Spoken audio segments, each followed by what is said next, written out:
I used to tell myself I could endure anything, as long as I stayed quiet, useful, and out of the way. My name is Jade, and I've spent the last 2 years living in the guest room of my brother's house in Seattle. What was supposed to be temporary, a stepping stone after relocating for work, turned into something heavier, more complicated, and painfully draining. I wasn't just living with my brother Ethan and his wife Tina, I was funding their lifestyle. Every month, Tina took $5,000 from my paycheck.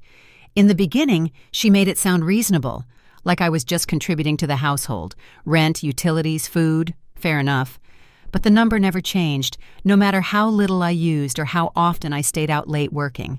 Then came the little things. Suddenly I was expected to babysit their 2 kids at a moment's notice, make dinner, clean the kitchen, handle laundry, all without being asked, because apparently the $5,000 came with invisible strings. I didn't complain. Not when Tina rolled her eyes at my clothes. Not when she told her friends I was between jobs, when I was actually working 60-hour weeks as a remote product designer. Not even when she made jokes about me being a burden. But one thing about being silent for too long, eventually silence hardens and cracks. The tipping point came on a rainy Tuesday night. I'd just gotten home from a late meeting with a client in a different time zone.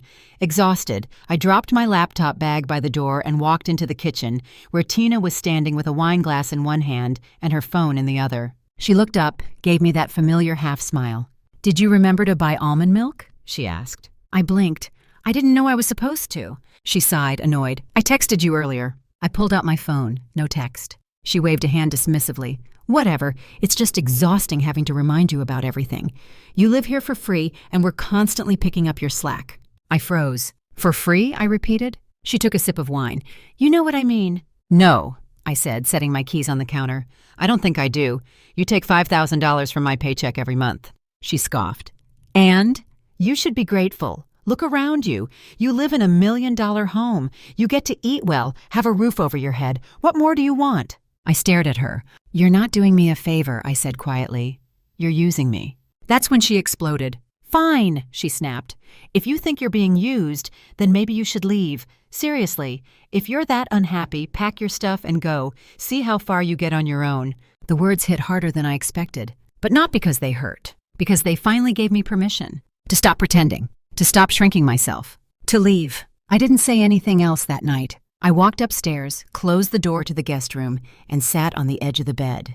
The kids were asleep. Ethan was out of town on business, and the only sound was the soft hum of rain against the window. I looked around at the room that had been mine in name only. The walls were bare, the closet was half full. I hadn't allowed myself to settle in.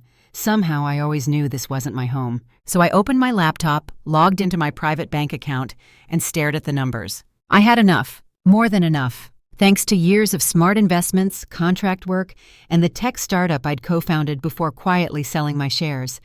Tina never asked about my finances. She assumed I was surviving.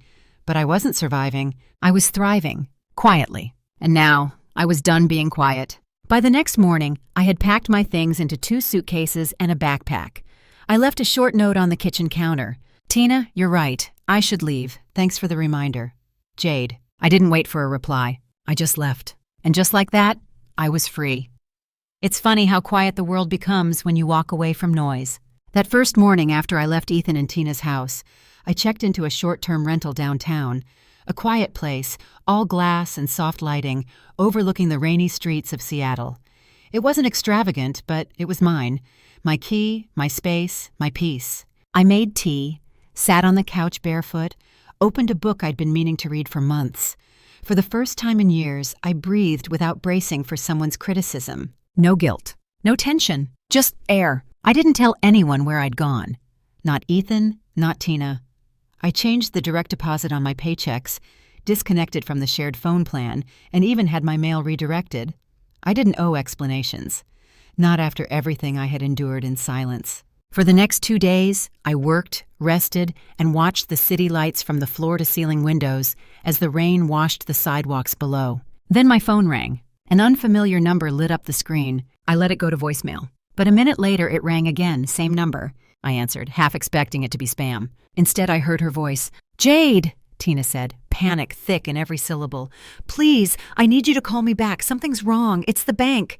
Click. She hung up before I could say a word. I stared at the screen for a moment. Then a third call came in. This time I let it ring. An hour later, Mark, a mutual friend who worked at the same bank Tina and Ethan used, sent me a message. "Hey, just a heads up, Tina called freaking out, something about a missing deposit? She thought you were still sending money to their account." I stared at the text, stunned but not surprised. Of course, she had built their household budget around my money. My silent, predictable $5,000. I never saw a written agreement, never signed anything, just quietly handed over a massive portion of my income every month while she spent it like it grew on trees. And now the tree was gone. So was I. Later that evening, I received a flood of texts from Tina. "Where are you? We need to talk. Ethan's furious. You've put us in a really bad position. You can't just disappear like this." The last one hit me hardest. You can't just disappear. Actually, I could. And I had. She didn't own me, she never did, but she sure enjoyed pretending. The next day, Ethan finally called. Unlike Tina, his voice wasn't angry. It was low, tired, confused. "Jade," he said softly, "I'm sorry, I didn't know it was this bad." I didn't say anything. "I should have asked more questions," he continued. "Tina said you were contributing, but I didn't know how much. I didn't know you were unhappy." "I wasn't just unhappy," I said quietly. "I was exhausted and invisible." "I thought you were okay," he said. "You never said anything." "I shouldn't have had to," I replied. There was a long pause. Then, "She's asking if we can still get the money for this month, just to cover the gap until—" "No," I said firmly. "It's not my responsibility anymore." Another silence. "I understand," he said at last, and I believed him, even if she didn't. The calls from Tina didn't stop. First panic, then anger, then guilt-tripping. "You abandoned your family. You're punishing us for helping you. You're selfish." But every message only reminded me how much peace I had reclaimed. I didn't respond. I didn't need to, because for the first time in years, I wasn't explaining myself to anyone. After everything with Tina, I thought I'd feel angry longer. But I didn't. What I felt was relief. The kind of relief that seeps into your bones when you finally realize you don't have to keep proving your worth to people who never valued it in the first place. I kept working from my rental for another week. Designing, responding to clients, sipping tea in between emails. I even took a long walk through Pike Place Market one morning and bought a hand-painted mug from a local vendor. I hadn't done something like that in years. Then something unexpected happened. I ran into Lena, an old colleague from my startup days. She nearly dropped her coffee when she saw me standing outside the bookstore. "Jade?" she gasped. "Oh my gosh, you disappeared after the acquisition. Where have you been?" We caught up over coffee. I told her I'd been freelancing, mostly remote. She asked where I was staying, and I gave her a vague answer. I wasn't ready to share the Tina story, not yet. But then she said something that caught me off guard. "You always had such a clean vision," she said. "Your design work had feeling. Our new creative director could really use someone like you." I blinked. "Are you offering me a job?" She laughed. "I'm offering you coffee and a portfolio review. What happens after that is up to you." That night, I thought about it. A full-time position, stability, health benefits, a team. I hadn't wanted any of that while I was living under Tina's roof.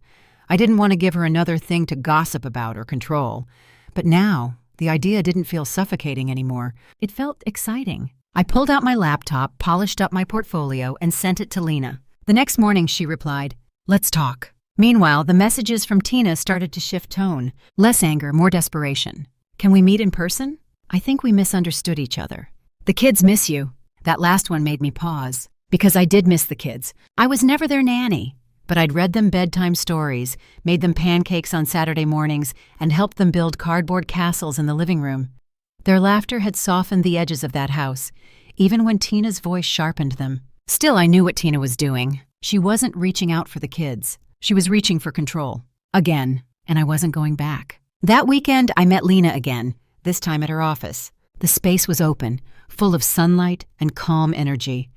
She introduced me to a few people, including the CEO, who remembered me from the app we'd worked on years ago. By the end of the day, they offered me a contract position, flexible hours, remote options, generous pay, and most importantly, respect. I signed the contract with shaking hands, not because I was nervous, because I was proud. Later that night, I walked out onto the balcony of my rental and watched the city buzz beneath me. Lights flickering, horns honking, people moving forward fast and sure. And for once, I didn't feel behind. I felt aligned, whole, free. Tina had taken $5,000 from me every month for nearly 2 years, but she would never take my peace again. It had been nearly 2 months since I left Ethan and Tina's house. In that time, I had signed a new job contract, found a charming apartment downtown, and even joined a weekend watercolor class. I was building something, not just a new life, but a version of myself I had buried for too long under someone else's expectations. Then on a quiet Sunday morning, I ran into Tina. I was browsing candles in a local boutique when I felt someone staring. I turned, and there she was. Her expression flickered between shock and something I couldn't quite place. "Jade," she said, too loud for the tiny store. I straightened my spine. "Tina." She walked toward me slowly, like I might vanish if she moved too fast. "You look different," she said. "I feel different," I replied. She hesitated, then asked, "Do you have a minute?" I could have said no, but I didn't. I nodded and followed her outside to a bench beneath a flowering dogwood tree. She sat first, then exhaled. "I didn't come here to fight," she said. "Good," I replied, "because there's nothing left to fight over." She looked at her hands. "I didn't realize how much you were contributing until it stopped." "That's because you never asked." She flinched. "I wasn't trying to hurt you," she said. "But you did," I answered softly. "You made me feel like a burden, like I owed you something for existing." "I was stressed," she said. "The kids, the bills, Ethan traveling, I took it out on you." "That's not an excuse," I said.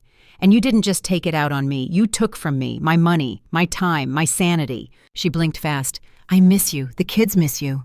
"I miss them too," I admitted, "but I won't come back." She didn't argue. Maybe she finally understood. "I'm sorry," she said. "It was flat, quiet, not perfect, but real." And that was enough. I stood. "I wish you peace, Tina, but I'm done sacrificing mine for yours." Then I walked away. The next morning, I received a voice message from Ethan. "I heard you saw Tina," he said. "She told me you were gracious. Thank you. I hope someday you'll let the kids see you again, on your terms." I smiled, because that was what this was all about. My terms. These days my life is simple. I work, I paint, I sleep deeply and wake up without dread. I no longer walk on eggshells in someone else's kitchen. I cook in my own. I don't hand over pieces of my paycheck in silence. I invest in myself. And if I ever feel that familiar pressure creeping back, that urge to shrink, to appease, to disappear, I look in the mirror and say, "Never again, because my name is Jade, and I do not exist to carry the weight of people who never learned to hold their own."